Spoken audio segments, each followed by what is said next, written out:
Number ward से भाजपा के उम्मीदवार भीम सिंह वर्मा जी हमारे साथ हैं। उनसे हम बात करेंगे और जानेंगे कि वे जीत के लिए कितने आश्वस्त हैं। सर, सीएन राष्ट्र में आपका स्वागत है। ये 70 नंबर वार्ड में क्या क्या समस्या थी जिस पर आप जीत के आए तो काम करना चाहते हैं, और जीत को लेकर आप कितने आश्वस्त हैं? ठीक है, जीत के प्रति तो हम लोग पूरा आश्वस्त हैं। और जो ड्रॉबैक रहा है यहाँ पे, जो तृणमूल के पार्षद हैं यहाँ पे असीम बोस, 5 साल में जनता उन्नयन का अगर देखा जाए तो उन्होंने कोई उन्नयन का काम नहीं किया। जनता त्रस्त है उनकी सिंडिकेट राज से, उनकी टोलाबाजी से। और अभी नई समस्या आई है वो डबल पार्किंग। जो रास्ते के जो 40 फुट का अगर रास्ता है तो दोनों साइड में गाड़ी पार्किंग होती है। तो इसकी वजह एक और भी है, यहाँ पे इलीगल अनलाइसेंस जो हुक्का बार काफ़ी खुल गए हैं। कम से कम मेरे ख्याल से अनलाइसेंस 15 से 20 तक हैं यहाँ पे हमारी जो नई नस्लें जो आ रही है, तो यंग लड़के लड़की जो है वो वहाँ पे मेरे ख्याल से हुक्का बार में शायद कुछ वो लोग मिलाते हैं जिससे वो नशा वगैरह होता है। तो नई जनरेशन वो ख़राब हो रही है, और जिसके चलते वो रात को 2 से 3 बजे तक हुक्का बार खुला रहता है वहाँ पे।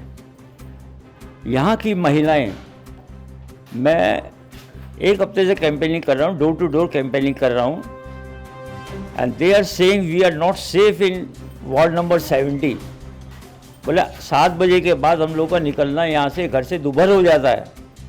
बोला हर मोड़ पे इतने एंटी सोशल इतने हैं कि एक लड़की को लेके जाना 7 बजे के बाद या 8 बजे वापस घर में लेके आना बहुत मुश्किल है। हम लोग को या तो पूरा घूम के आना पड़ता है, या तो जगू बाजार जाना होगा तो हो सकता है कि उनको बकुल बगान रोड से होके आना पड़े, मेन रोड देख करके। तो यहाँ गुंडागर्दी काफ़ी हद तक बढ़ गई है, जिसको हम लोग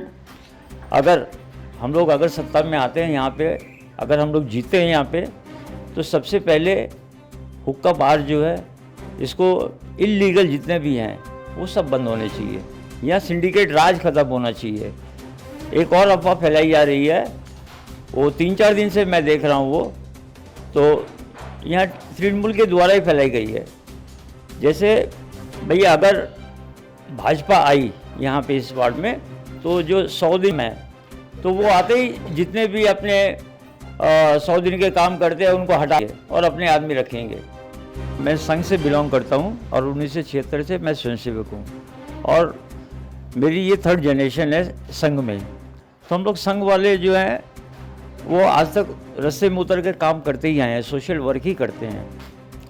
लेकिन जैसा वो कर रहा है, जैसे उसने जो मुद्दा उठाया ना भैया, वो 100 दिन के जो है वो उनको हटा देंगे, तो भैया हम किसी को जब खाना नहीं दे सकते तो उनका खाना छीनने का अपना अधिकार नहीं है।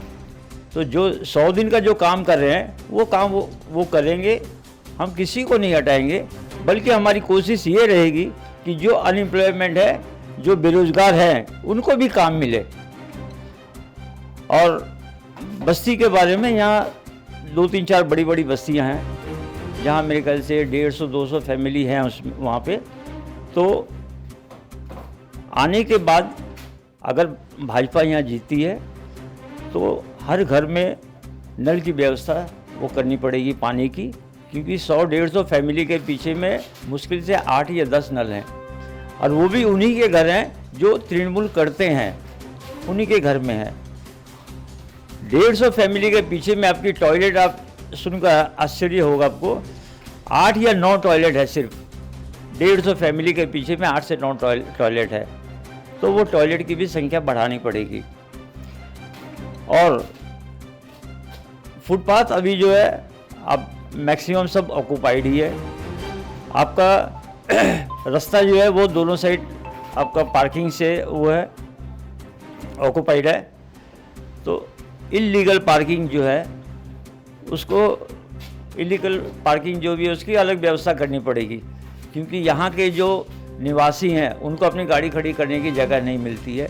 ड्यूटी आप वो ले सकते हैं कि हुक्का बार के चलते भी, क्योंकि वो सब गाड़ी में ही आते हैं और जो यहाँ के निवासी है वो अपनी गाड़ी नहीं लगा पाते और उनकी गाड़ी 2-2, 4-4, 5-5, 6-6 घंटे पर खड़ी रहती है। और पार्किंग जो फीस ली जाती है वो भी तृणमूल के ही सारे आदमी है। तो ये एंटी सोशल एक्टिविटी ये जो हो रही है, तो इसको जितना भी हो हम लोग बंद कराने की कोशिश करेंगे। और जीत को लेकर जैसे कि है कि असीमदा का यहाँ बहुत दबदबा रहा है, टीएमसी का यहाँ पे बहुत दबदबा रहा है पिछले 5 सालों में, तो क्या लगता है भाजपा बाजी मार पाएंगे? नहीं, भाजपा देखिए अभी आपके पिछले जो जनरल इलेक्शन हुए वहाँ पे 2000 प्लस वोट से जीती थी। बाई इलेक्शन में तो यहाँ दहशत फैला करके उन्होंने वोट निकाला है। तो हम लोग यहाँ पे 2016 में 4700 वोट से जीते थे और इस बार भी उम्मीद करता हूँ कि ये 5 के ऊपर ही जाएगी और जीत हमारी ही होगी, भाजपा ही वापस आएगी यहाँ पे। तो आपका नारा क्या होगा, ये लोगों तक पहुँचने का क्या मुद्दा रहेगा? ये जिस वादा नहीं संकल्प है और विकास ही विकल्प है। हम लोग विकास के रास्ते पे चलेंगे और जिनकी जो जो मजबूरियां हैं कोशिश करेंगे भैया उनकी जो दिक्कतें हैं उनका सॉर्ट आउट करें जितनी जल्दी हो सके, बस यही। तो ये थे हमारे साथ भीम सिंह वर्मा जी, जो ये कहते हैं वादा नहीं संकल्प है कि इस इलाके में विकास करेंगे ही करेंगे अगर वो जीत कर आते हैं तो। कैमरामैन मनोज सिंह के साथ मैं प्रीति पासवान, CNN राष्ट्रीय, कोलकाता।